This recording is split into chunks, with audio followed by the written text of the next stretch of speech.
Build creative confidence. Beat the inspiration addiction. Join the Writer's Gym.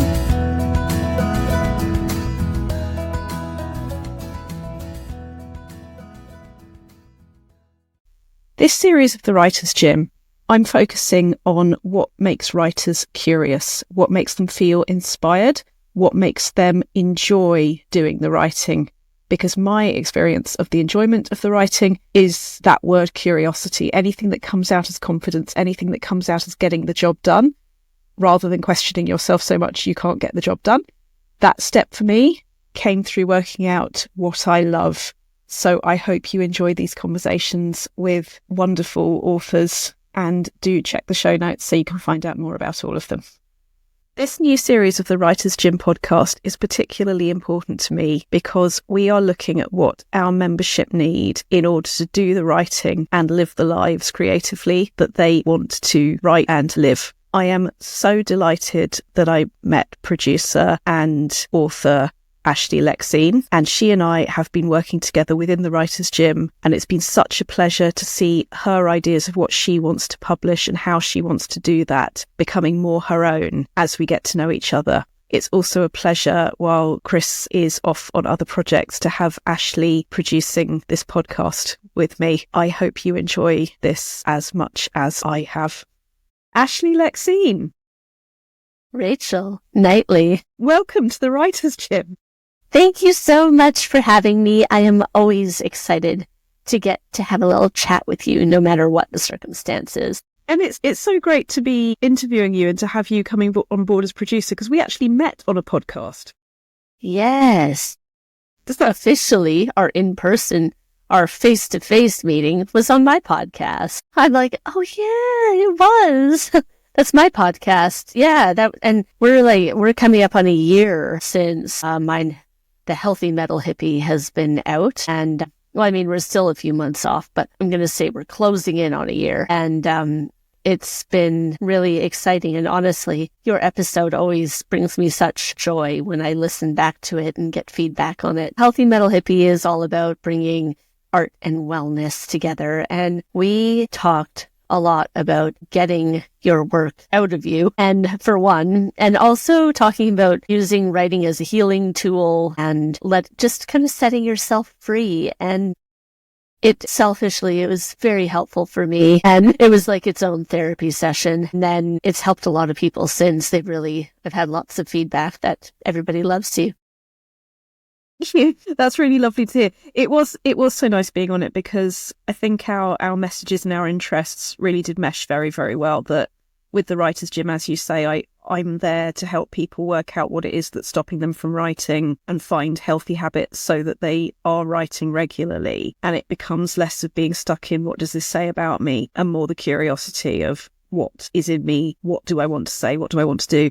I would have talked a lot about very dear departed David Lynch, who has been an enormous influence on me. And so it's really nice to have this conversation with you now and sort of recap some of that stuff, because one of the main books that I have recommended to you on Healthy Metal Hippie, and to anybody else I'm talking to whenever I get a chance, frankly, is Catching the Big Fish by David Lynch. And getting out of the way of your own ideas, making space, as he calls it, room to dream. Yes. Is what we're all about. And I think before people do that, the mental health implications of not realizing we've got that freedom are huge, aren't they? Enormous. And then sometimes I think you don't even realize it until you're you're stuck in the thick of it. And then you're like, shit, how do I get out of this? Yeah. By the time it's got past, maybe I should say something about this, or maybe I should reach out to somebody. The bit where it's fun takes further to get back to it. We get back there. We absolutely do get back there. Yes. But it is absolutely there. So you then became a member of the Writer's Gym. I love being part of the Writer's Gym because it has really kind of helped me set boundaries around my writing, in that I have to make space for myself to do it without guilt, and just to be totally free while I am doing it. It's like, I love carving out that chunk of space, but I also love the new perspectives that you give on everything, on life and things that you're working on, and how to approach new projects or old projects that are coming back out of the woodwork again. It's a special place to be. Something that I think is maybe a rebranding of people's expectations a lot when they're new to the Writer's Gym is people do come in wanting to not feel guilty, wanting to not feel shame about either making the time or not making the time. And the thing that I think you're finding, and that I think a lot of people are finding, is the real strength comes not from the emotion going away, but from recognizing the emotion and realizing it's not the boss of you, among other things. Is that your experience with the guilt? Yes, I think so too. I think that's absolutely right.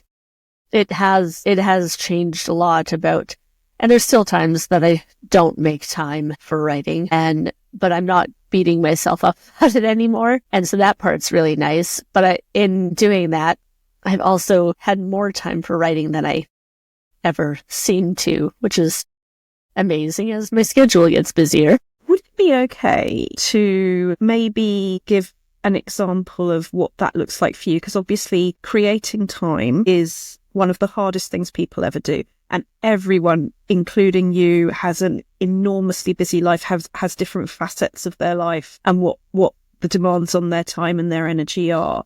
Would you be up for giving people an example of how that's gone for you?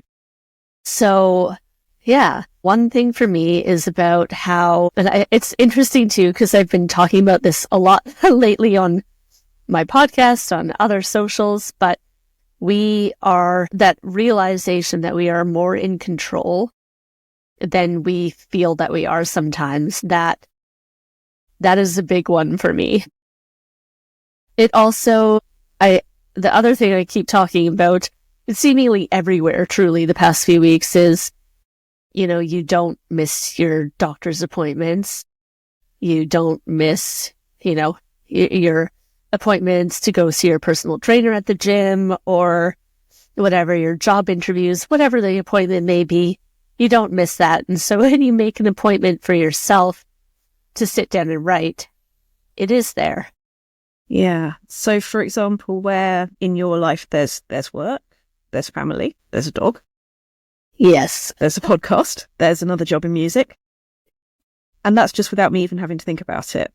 But in terms of sort of the specifics around stuff in life and making that time for creativity, could you maybe give us an example of what's worked for you? Because some people are early morning people before everyone else gets up. Some people do it in different ways. Oh my gosh, yes.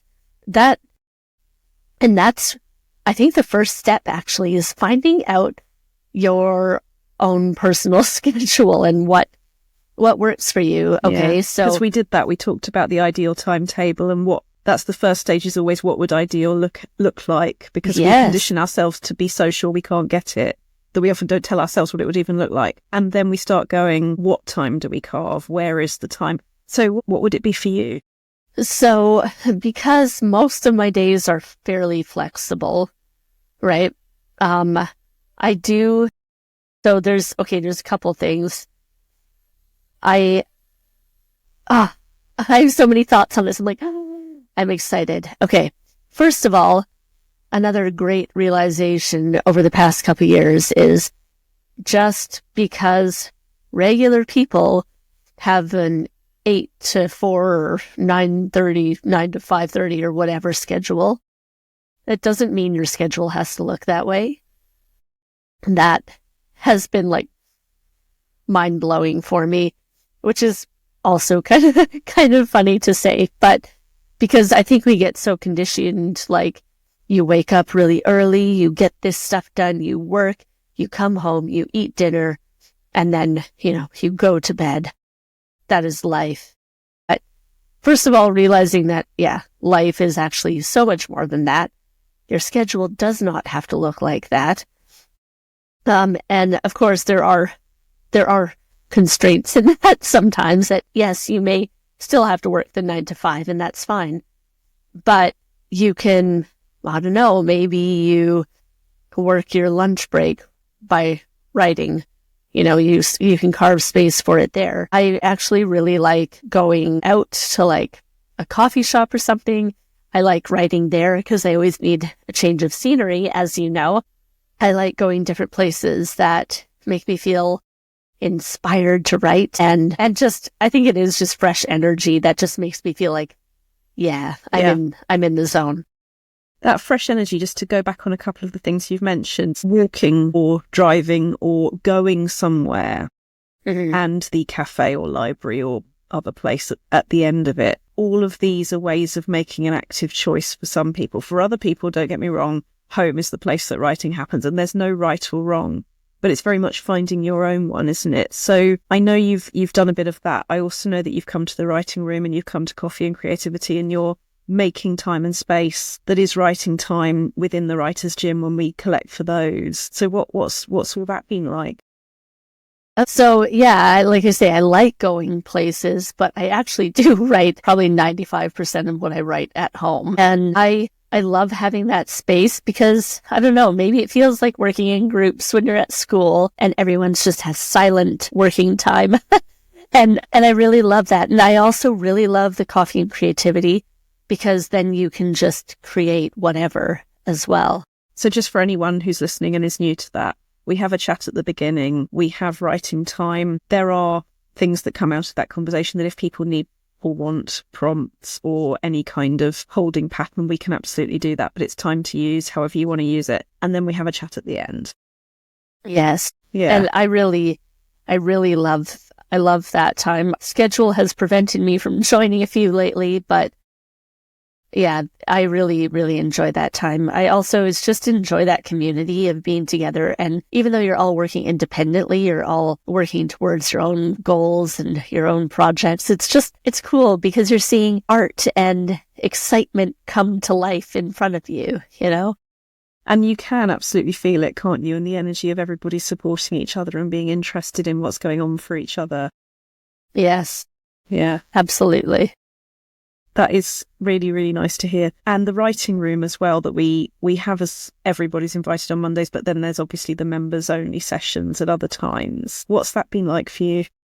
I actually, those are some of my most productive times because, again, like I say, you make the appointment, you're like, that is my set time to do it. And I might work on different things. I have a weekly newsletter, for example, and sometimes I use that writer's room just to write a month of newsletters. Sometimes I use it to work on my book. Sometimes I use it for other projects that I have going on. But it's always writing, and it's always something that is important to me. And as your Writers Gym membership gets normalised in your head, have you found that the writing room being a thing in the world of fact, that on Mondays we do this and on Thursdays we do that and on Wednesdays we have coffee and creativity, have you found that sort of stabilising in your mind, becoming real? Yes, absolutely. And I actually kind of chart out every week which ones I can make, which ones I can't, and I try and get in for everything. But if I get in for one a week, I'm really happy. And when you think that a year ago that wouldn't have been happening at all, it's not a case of have to do everything, is it? You know, it's find the bits that work for you. It's get to do. Yeah. And I love that mindset switch too. I mean, it's something that I've talked about with other coaches for a really long time, but just switching your mindset from I have to do this is to I get to. You take in gratitude just that you get to experience all of the things that you do.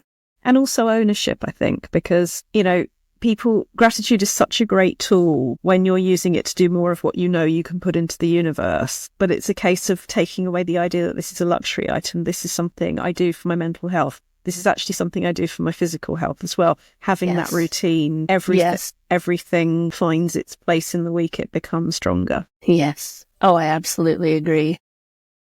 I was also really happy that I challenged you on where we see our work in the world, because this was actually quite a big thing to say in a way, I think, is that while self-publishing can be absolutely the right thing for certain people and certain books and in certain situations, it not being binary, it not being I either do this or I do that, and the opportunity for a story to go out to other people and be critiqued and then have agents say, here is what would make it be for me or not, and finding the people that can be part of your journey. It was very nice hearing you say to me, I can't remember the exact words right now, but it was along the lines of, I hadn't seen it, or I hadn't seen myself like that, and that could be part of its journey if I choose it to. Yeah, no, absolutely. Because I've kind of been thinking about where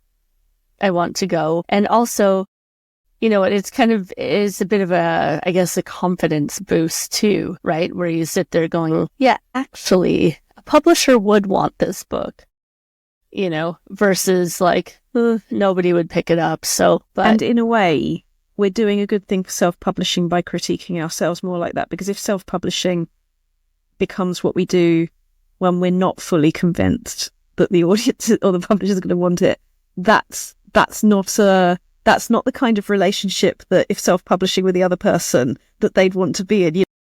It needs to not be default. It needs, wherever it goes, wherever our work goes, we want to choose lovingly. We want to choose affirmatively. Yes, absolutely. And I think that is also a big part of this book too. So it's very important. Yeah. Well, I won't ask you too much, because I know you're keeping that to yourself for now, but I am excited that we will hear about what you're writing about when you are ready. Well, I'm happy to tell you. Brilliant. Go for it. It's been a hard book to write. Now, a lot of this is going through personal experiences, and I don't think I'm going to go deep enough to say trigger warning, but let's say trigger warning just around suicide, around domestic violence, and all these, real fun things that people do experience in their lives, and coming through it on the other side. But it's not really a life story. It's more so like, I have been there. I understand how you feel, and this is my roadmap to find your way through the other side. Fantastic. And so I have done all the planning and everything. It's about a quarter written right now. And, but some of it, when you have to pull these little things out of the depths, when you're going through everything that's happened, you're like, ouch, okay, that's hard to write about. But I think it's a really good thing. And I do think that at the end of the day, it will help people, and it'll give people hope for whatever they may be going through.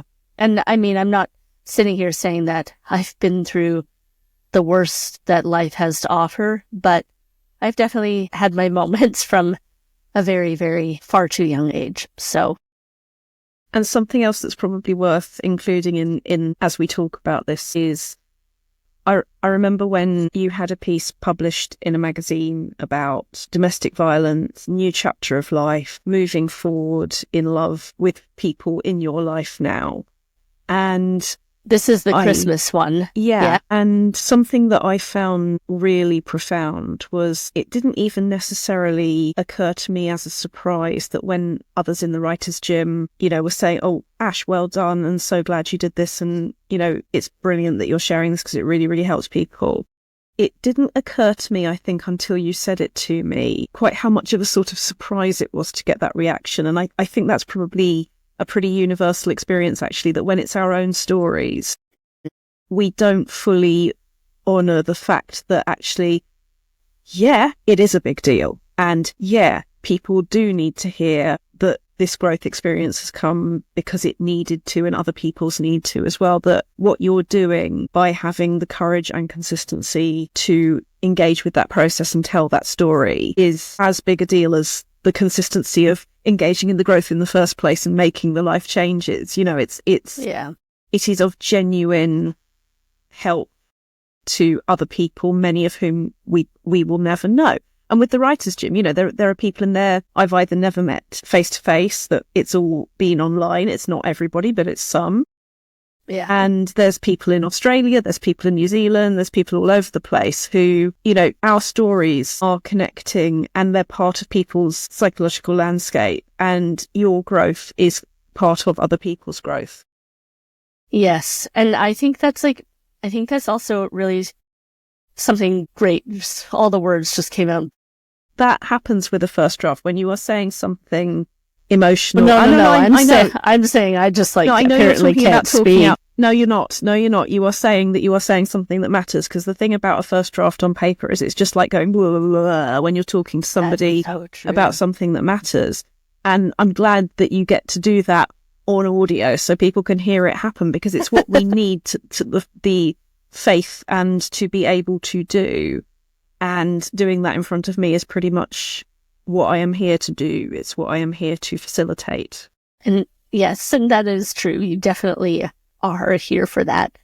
I think this is probably why, in general, I am very attracted to biographies, mostly autobiographies. I just want to hear people's stories, because that's exactly it. Connects us like nothing else can, because we're human at the end of the day, and we are hardwired for connection and supporting each other in communities and loving each other. And it's, and so if I even could help one person by writing this book, it would be worth it. And I also I think this will be a big part of just totally setting myself free from burdens that I have carried, if that makes sense. More than sense. It's absolutely wonderful to see you doing that for yourself, for your family, for your listeners, for your readers, for the Writers' Gym, for everybody. It's such an important thing. I have one last question, if that is okay. And I'd love to know, with writing, if there are any particular writing habits or writing exercises, because as we know from the Writers' Gym, just like your physical body responds well to doing small things a lot of times rather than burn out by doing it once. It's the regularity, it's the little habits that really change things in the directions that you want to change things. What's been good for you? For doing the little things, or for maybe just being in the gym, or I'll give you a couple of examples, and maybe they're relevant examples, maybe something else entirely is. For some people, it's the amount of time that we get hung up on. I don't have time to do justice to it. I need a completely empty day. And then we move towards, do you know what? If I go to the loo at work for 5 minutes, no one's going to be like, where were you? I'm going to go to the loo, in theory. I'm going to take out my notebook, sit on the floor, and it's 5 minutes. And you do that the way other people do smoking breaks. So that might be one for time. For actual writing exercises, it might be a point of view thing. Sometimes I suggest to people, you're hanging back a little bit, you're doing the telling, but you're not showing us what it's like to be this human. I dare you to jump into their head for 5 minutes or 10 minutes. And there are lots of prompts that I give to get people doing that. So that's one for point of view. That was one for using time. It depends what's going on for the person. But is there anything in particular either actually that you've enjoyed? Or if you prefer, if you want to ask me for something, if there's an exercise or if there's an issue you'd like an exercise for? It's a toughie. Take your time. Take your time. I mean, I guess for me, the things I like that's had a big impact is setting the time and actually being able to get a lot of things done. And also, maybe not in the toilet, but making sure now that I always have a notebook with me to write down my little ideas for more, I don't know. I don't even want to call it creative writing, but like songwriting, and it's all creative writing at the end of the day. It's all creative writing. But I really shocked someone the other day by saying, yes, non-fiction does involve creativity in the sense that you can only you have the voice that you have, and only you can facilitate it and bring it out. And people have this strange idea that creativity only means making things up, and it's so much broader and deeper. And I think always like creative writing. I ran the creative writing class in my school when I was in high school, and it was delightful. But I always think of it like poetry and playwriting, and it's like, no, it's literally everything. It's literally everything. If you put your pen to paper, your fingers to keyboard, yeah, it's creative writing. Yeah. Maybe that's the thing that I want to make more time for, though, is doing my poetry writing, because that's actually poetry, songwriting. That's really where my heart is like little butterfly, happy fairy dust fly away. Well, do you know what? I am going to take that as my instruction for this year, is keep an eye on how we can facilitate you having the time, the space, the curiosity, which is the true meaning of confidence. That's what confidence really feels like. It feels like curiosity. That's what we're going to look for this year. Yes, I'm so in for that. And thank you for being my new producer on the Writer's Gym podcast. I'm really honored to be chosen for the task, and I'm really proud to be part of the Writer's Gym, no matter what, whether it's the podcast or the group membership, or I'm just happy and thankful for your friendship. Right back at you. Ashley Lexine, thank you so much for joining the Writer's Gym. Thank you, Rachel.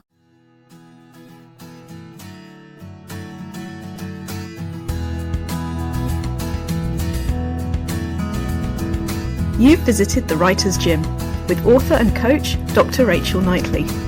Production and sound design are by Ashley Lexine, and theme music is by Chris Gregory. To join a Writer's Gym workout online or in London, as a guest or as a member, visit writersgym.com or email thewritersgym@rachelknightley.com.